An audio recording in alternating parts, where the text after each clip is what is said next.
Welcome to another episode of People Pod. So I want you to picture a 15-year-old girl in suburban Melbourne, right? Okay, sure. Just a regular teenager. Exactly. And she is literally laughing at her dad.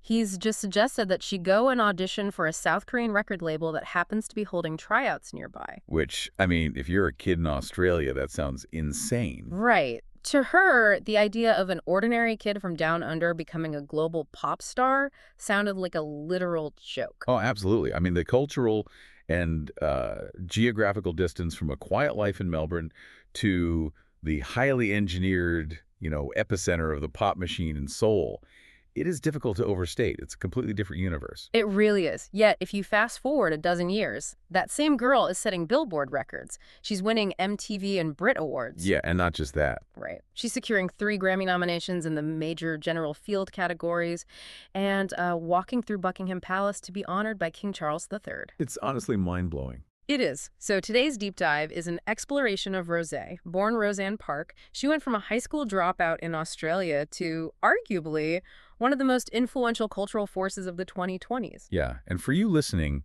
even if you know her primarily as, a fourth of the defining mega group Blackpink, the underlying narrative we're looking at today is much more complex. Definitely. We're examining how an artist navigates a highly structured, heavily manufactured industry to emerge as this distinct record-setting solo entity. Yeah, it totally redefines what it means to be a global pop star today. And to really understand how she did it, we need to look at the mechanics of her start because, well, she wasn't actually born in Australia. Right, New Zealand, wasn't it? Yep, Auckland. Born in Auckland, New Zealand in 1997 to South Korean immigrant parents. And then they moved to Melbourne when she was around 7. Oh, okay. Yeah, she went to Kew East Primary School, then Canterbury Girls Secondary College. She learned piano, played guitar, sang in church choirs. Which, honestly, is a very standard origin story for musically inclined youth. Yeah. Like everyone starts in the church choir or playing guitar in their bedroom. Exactly. But the deviation happens in 2012. Right, the audition. Yeah, YG Entertainment, which is one of the foundational corporate pillars of the South Korean music industry, organized auditions in Sydney. And this is the moment her dad suggests she go. Yes, and she laughs it off. She genuinely did not perceive becoming a K-pop star as a realistic option. I mean, who would? But she goes anyway. Just to see what happens. Yeah. It's essentially a cattle call. Like 700 participants show up, all vying for the attention of a few scouts. And she places first. Out of 700 people. That is wild. It's crazy. And within 2 months, she drops out of high school before year 11, packs up, and moves completely alone to Seoul. Wow. Just packed her bags at 15. Yeah. I have to admit, I struggle to understand the psychology of that. Like, how does a teenager make the decision to bet their entire life's trajectory on a single audition before they can even drive a car? Well, you have to look at the business strategy YG was deploying at the time. What were they doing? So by 2012, they were executing this really aggressive global recruitment apparatus. They recognized that, to expand beyond the Asian market, they needed talent that naturally bridged cultures. So they weren't just looking for good singers. Right, exactly. They weren't just looking for someone who could hold a tune. They were hunting for raw material that could be molded for a Western-facing audience. That makes a lot of sense. Yeah, they saw a specific potential in Rosé's audition that totally justified the investment of pulling a 15-year-old out of the traditional education system. But man, the reality of that transition seems brutal. Moving from singing with an acoustic guitar in your Australian bedroom to the K-pop training system, that is a severe shock. Oh, absolutely. I mean, yeah. It's like being recruited for the major leagues straight out of a backyard pickup game. You are effectively being drafted into a high-performance military academy for pop stars. You have to learn to operate at an elite professional level overnight. Yeah, the training process is notoriously rigorous. And she was in it for 4 full years before the public ever saw her in Blackpink in 2016. 4 years of just training. Yep, we're talking about 14-hour days. Oh my God. Daily vocal lessons, relentless dance choreography, media training, and this is the crazy part monthly evaluations where executives judge your progress. So like a constant pressure cooker. Exactly. If you do not meet the metric, you are cut from the program. There is this fascinating strategic move her label made during this period, though. In 2012, her very first year in Seoul, her voice was featured on a track called Without You by G-Dragon. Who was arguably the biggest artist on the label at the time. Oh, huge. But they kept her identity entirely secret. She was just listed as a feature by a girl group trainee. That is such a fascinating move. It was essentially an A/B test by the label. An A/B test. Yeah. They were testing the acoustic appeal of her voice on the public without attaching a face or a brand to it. It really proves how immediately apparent her vocal distinctiveness was to the producers. Which actually makes me question the narrative we always hear about the K-pop machine. Oh, so?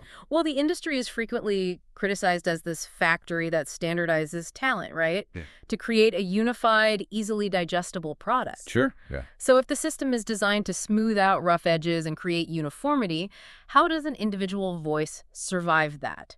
Doesn't the training run the risk of creating, I don't know, vocal clones? That's a great question. In a poorly managed system, yes, standardization is the primary risk. You just get clones. But the mechanism of her training seemed to do the exact opposite. It refined her. Exactly. It honed her specific eccentricities rather than flattening them. Vogue magazine famously categorized her vocal type as an electric soprano. Electric soprano, I like that. Right. Her fans refer to her as the golden voice. And even her idol, the veteran Korean singer Gummy, pointed out that her tone specifically appeals to a younger, modern demographic. Yeah, the music critic Kim Yoon-ha elaborated on this beautifully. She noted that Rosé has this delicate yet powerful, husky tone that is just highly effective at conveying deep emotion. And we should really explore why that specific tone is a functional asset. What do you mean? Well, think about it. Modern pop and K-pop rely heavily on dense electronic production. You've got heavy bass drops, synthetic beats, and highly engineered dance tracks. Right, it can get really loud and busy. Exactly. In that sonic environment, lyrics can easily feel superficial. But Rosé's vocal timbre acts as an organic counterweight. Oh, I see. She injects a raw, melancholic humanity into these synthetic tracks. She was never swallowed by the production, which is what made her a standout presence even when she was just one of 4 members on a massive stage. Yeah, and because she established that distinct identity within the group, stepping out for a solo project wasn't just a fan request. The industry structure practically demanded it. It was inevitable. But I look at her 2021 solo debut, the single album titled R, and I honestly see a precarious business decision. Really? Why precarious? Because Blackpink is already at the absolute peak at this point. They are playing stadiums.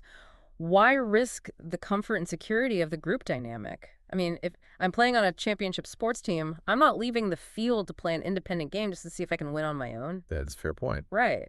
If her solo record flopped, it could have damaged her personal equity and, honestly, the group's aura of invincibility. Well, that is the defining tension of artist evolution.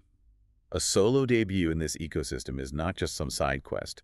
It is a structural stress test. A stress test. Yeah. She needed to determine if her personal brand could act as a standalone gravity well. Like, could she hold a global audience without the visual and sonic support of the other 3 members? It was a major test of her long-term viability outside the corporate machinery of the group. And the data from that stress test is pretty conclusive. Very. The lead single, On the Ground, sold over 448,000 copies in its first week. And in an era dominated by streaming, physical sales of that volume indicate a highly mobilized, incredibly dedicated consumer base. Oh, totally. And she generated 41.6 million views on the YouTube music video in its first 24 hours. That broke an 8-year-old record held by Psy for his song, Gentleman. That is massive. And even more indicative of her global reach, On the Ground debuted at #1 on the Billboard Global 200. Wow. Yeah, that chart measures streaming and sales activity from over 200 territories worldwide.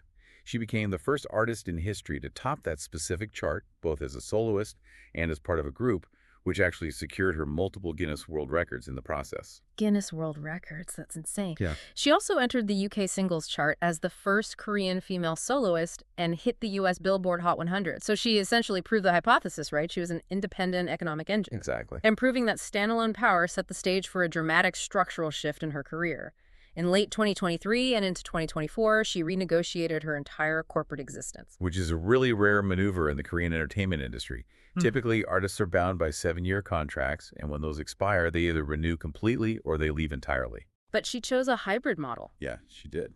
She renewed her contract with YG Entertainment strictly for Blackpink group activities, but she walked away from the label for her individual solo work. She effectively left a corporate monopoly to act as the CEO of her own agile startup. It's a brilliant business move. She signed a management contract with the Black label, led by her longtime producer Teddy, and secured a massive global distribution deal with Atlantic Records. That strategic unbundling of her contracts is genius. It allowed her to retain all the cultural capital of Blackpink while gaining the creative and logistical freedom of an independent Western pop star. And the immediate result of that freedom was her debut studio album, Rosie, and the release of the single APT in late 2024. Oh man, we have to talk about APT. We really have to analyze the mechanics of this song. Let's do it. She collaborates with Bruno Mars, and the song doesn't just chart well, it literally reshapes the landscape. It was inescapable. Yeah, seriously. The International Federation of the Phonographic Industry named it the best-selling global single of 2025.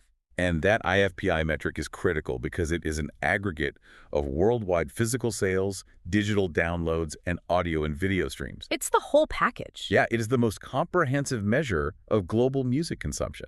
Mm-hmm. And APT marked the first time that chart was topped by a single featuring non-English lyrics. The velocity of the song's success is just wild. It reached 1 billion streams on Spotify in 100 days. 100 days. 100 days.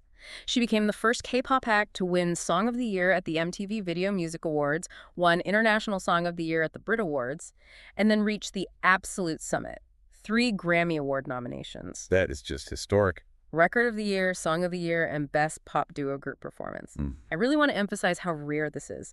The Grammys have historically kept international pop acts out of the general field, the big 4 categories. Right, they're usually relegated to genre-specific categories. Exactly. She is the first Korean or K-pop lead artist to break into that top tier. It's like graduating from the world's most prestigious academy and then immediately winning a Nobel Prize on your first independent project. That is a great analogy. And that achievement forces us to reevaluate our terminology entirely. How so? Well, the critic Sales Deok published a piece in Weverse magazine exploring this categorization issue. He argued that Rosé succeeded because she explored universal themes without relying on the specific sonic or visual branding of K-pop. Ah, I see. Yeah, she didn't approach the Western market as a Korean idol trying to cross over. She approached it as a globally resident pop star who simply happens to be from Korea. So she erased the genre boundary entirely. Completely. And, that transition from a genre-specific idol to a global icon is measured in more than just streaming metrics. It is measured in sheer economic influence. We need to dissect the economy of Rosé. Let's get into it, because her integration into the high fashion sector is unparalleled. It really is. In 2020, Anthony Vaccarello, the creative director of Yves Saint Laurent, named her their global ambassador. She was the brand's first global ambassador in 59 years. Think about that legacy. From there, she becomes the face of Tiffany & Co., signs with Rimowa luggage, Puma sneakers, Levi's jeans. But I want to push back on this a little bit. Okay, go ahead. Every major pop star has brand deals, right? Musicians selling sneakers or holding luxury handbags is a pretty standard industry practice, so what makes her economic footprint structurally different? The difference lies in the scale of conversion.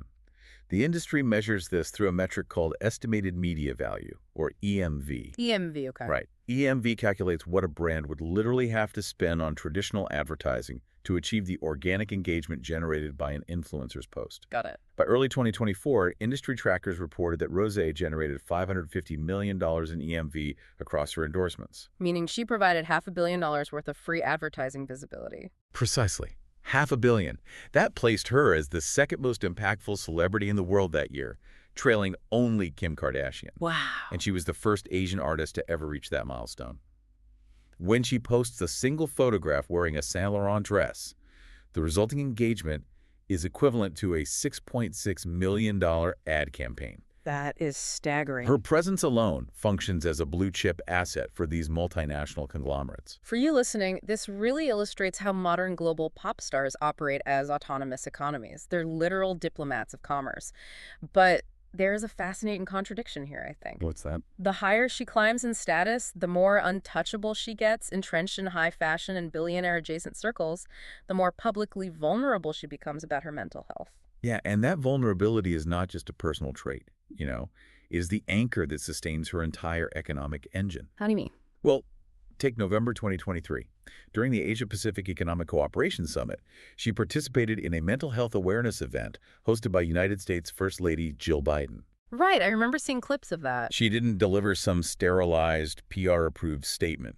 She spoke candidly about the severe emotional toll of her visibility.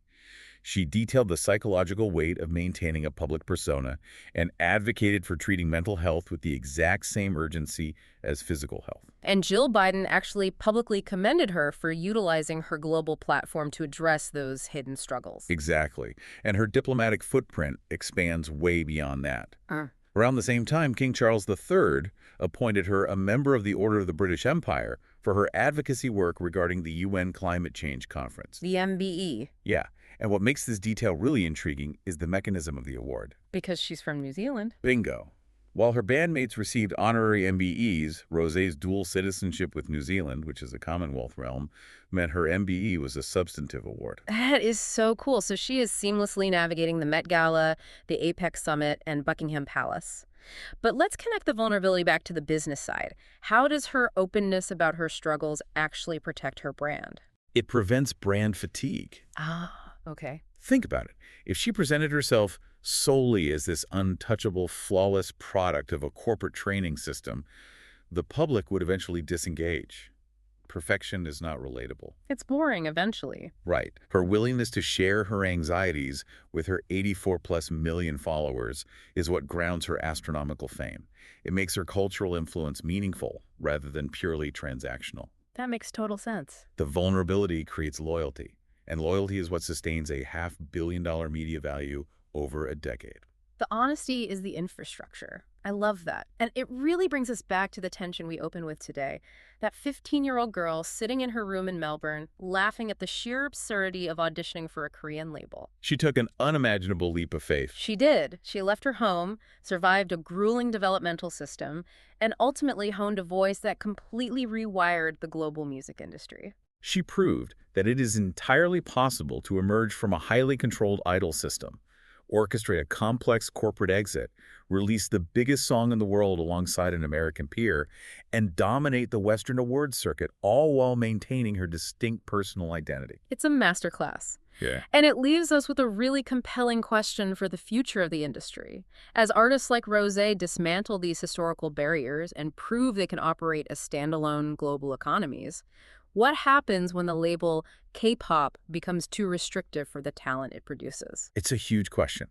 How will the corporate structures in Seoul adapt when their biggest stars inevitably outgrow the very systems designed to contain them? Yeah, the infrastructure of global music is going to have to evolve rapidly to accommodate the titans it has birthed. Absolutely. Definitely something to consider the next time you hear her voice on the radio. Thanks for listening to People Hall Pod. Keep tuning in for more stories worth knowing.